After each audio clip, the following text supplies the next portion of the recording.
संसद में मोदी जी ने जो भाषण दिया है आज उसका करते हैं एनालिसिस। तो चलिए शुरू करते हैं। प्रधानमंत्री नरेंद्र मोदी जी के बारे में उनके विरोधियों और आलोचकों का ये कहना कतई निराधार है कि वो संसद में बोलने से डरते हैं।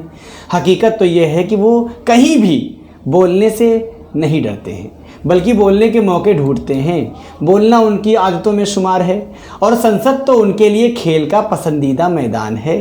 संसद के मंच का इस्तेमाल भी वे अपनी चुनावी रैली के मंच की तरह करते हैं और वहाँ से भी मुद्दों से हटकर चुनावी भाषण देते हैं। हाँ, यह ज़रूर है कि वे अपनी सरकार की जवाबदेही वाली मुद्दों पर बोलने से बचने पूरी सावधानी बरतते हैं। ऐसा करना उनकी रणनीति का हिस्सा होता है। रणनीति के तहत ही मणिपुर पर बोलने से बचते रहे हैं।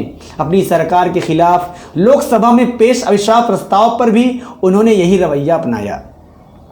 विपक्षी पार्टियां मणिपुर मसले पर प्रधानमंत्री का मुंह खुलवाने के लिए अविश्वास प्रस्ताव लाई थी, लेकिन प्रधानमंत्री जी यहां भी लगभग बच निकले। अविश्वास प्रस्ताव पर 3 दिन चली बहस का जवाब देते हुए मोदी जी बोले और खूब बोले।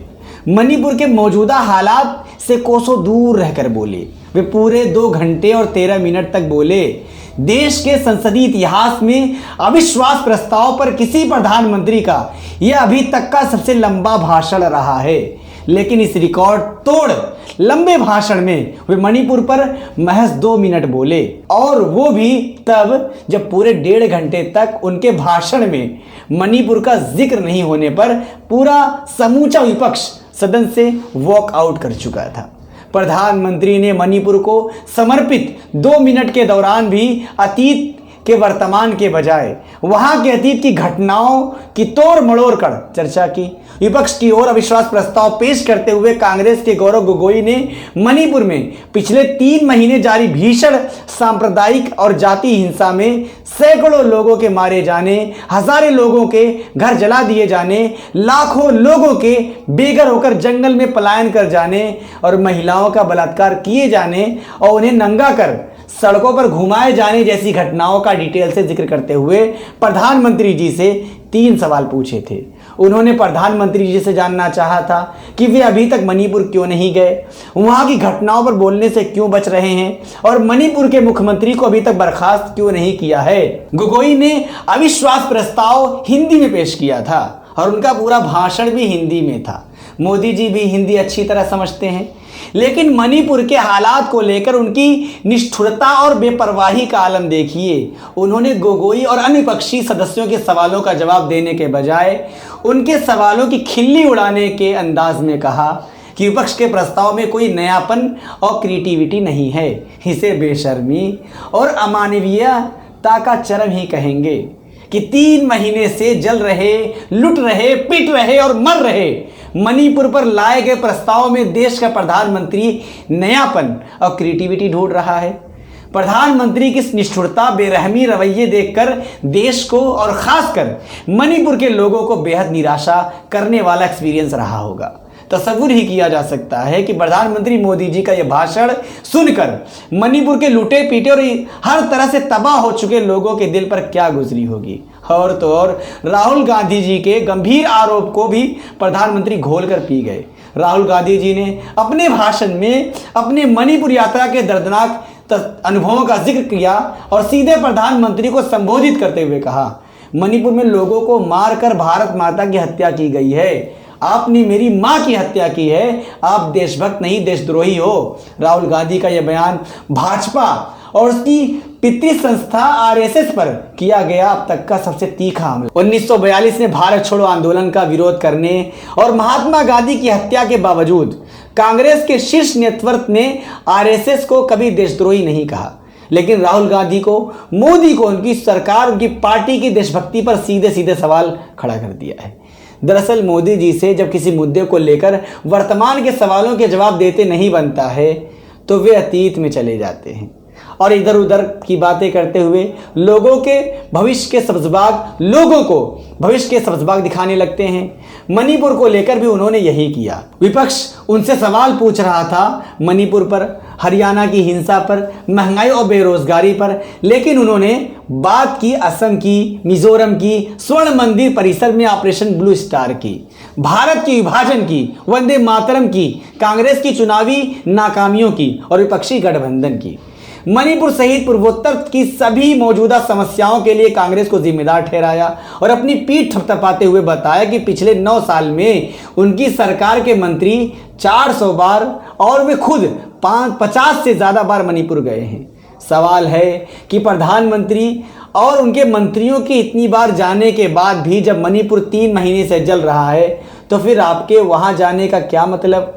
उन्होंने कहा कि हम जल्द ही मणिपुर की चुनौती का समाधान निकालेंगे, वहाँ फिर से शांति की स्थापना होगी और वहाँ के विकास में कोई कसर नहीं छोड़ी जाएगी। लेकिन यह नहीं बताया कि मणिपुर के मौजूदा हालात बने कैसे। मणिपुर के हालात को काबू करने में नाकाम रहे वहाँ के मुख्यमंत्री का निर्लज्जतापूर्वक बचाव तो गृह मंत्री अमित शाह एक दिन पहले ही कर चुके थे। मणिपुर की राज्यपाल अनुसुईया उइके केंद्र सरकार को भेजी अपनी रिपोर्ट में साफ कर चुकी हैं कि मणिपुर में कानून व्यवस्था और प्रशासनिक मशीनरी पूरी तरह से ध्वस्त हो चुकी है। यही बात सेंट्रल गवर्नमेंट के मंत्री और मणिपुर के कई भाजपा विधायक कह चुके हैं।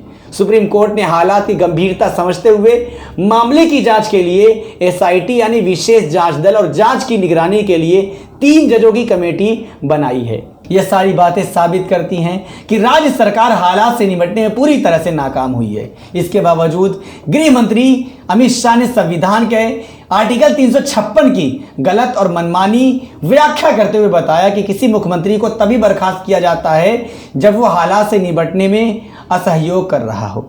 उन्होंने कहा कि चूंकि मणिपुर के मुख्यमंत्री सेंट्रल गवर्नमेंट के साथ पूरा सहयोग कर रहे हैं इसलिए उन्हें बर्खास्त करने का सवाल ही नहीं उठता। प्रधानमंत्री जी के लिए शर्मिंदगी वाली दिलचस्प बात यह भी रही कि जब वे अपने भाषण में दावा कर रहे थे कि उन्होंने देश को पहली बार घोटाला और भ्रष्टाचार मुक्त सरकार दी है, उसी वक्त नियंत्रक एवं महालेखा परीक्षक सीएजी ने अपनी रिपोर्ट में खुलासा किया कि कोरोना महामारी के दौरान प्रधानमंत्री जन आरोग्य योजना और ग्रामीण विकास मंत्रालय के नेशनल सोशल असिस्टेंस प्रोग्राम के तहत वृद्धावस्था पेंशन योजना में भारी घोटाला हुआ है।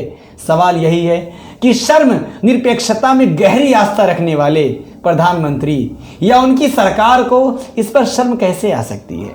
प्रधानमंत्री जी ने अपने भाषण का पूरा फोकस कांग्रेस, नेहरू, सोनिया गांधी, राहुल गांधी और विपक्षी गठबंधन पर रखा, जिससे जाहिर हुआ कि आगामी लोकसभा चुनाव के मद्देनजर उन्होंने अपनी राजनीतिक जमीन खिसकती दिखने लगी है।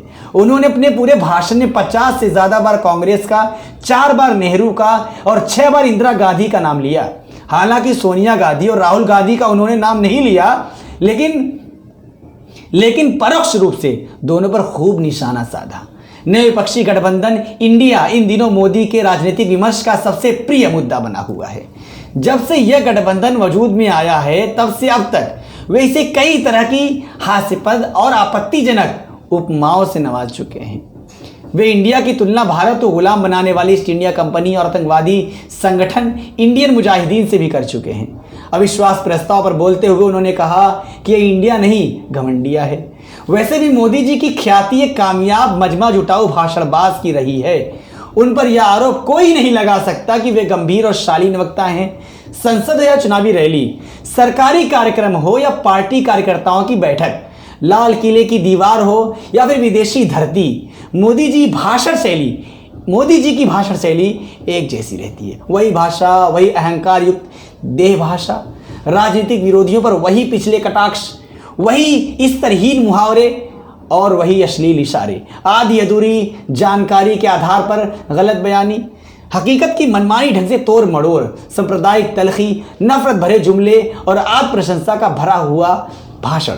संसद में विश्वास प्रस्ताव पर उनके भाषण में यह सब तो देखने को मिला ही, इसके अलावा राजनीतिक बौखलाहट और घबराहट भी उनके भाषण में छाई रही। वे बोले और खूब बोले, लेकिन प्रधानमंत्री जी की तरह बिल्कुल नहीं बोले। उनका पूरा भाषण एक औसत भाजपा नेता की तरह व्हाट्सएप के चुटकुलों और स्तरहीन मुहावरे से भरपूर रहा। प्रधानमंत्री के अलावा उनके मंत्रियों और उनकी पार्टी के सांसदों के भाषणों पर भी पूरी तरह मोदी जी का असर छाया रहा।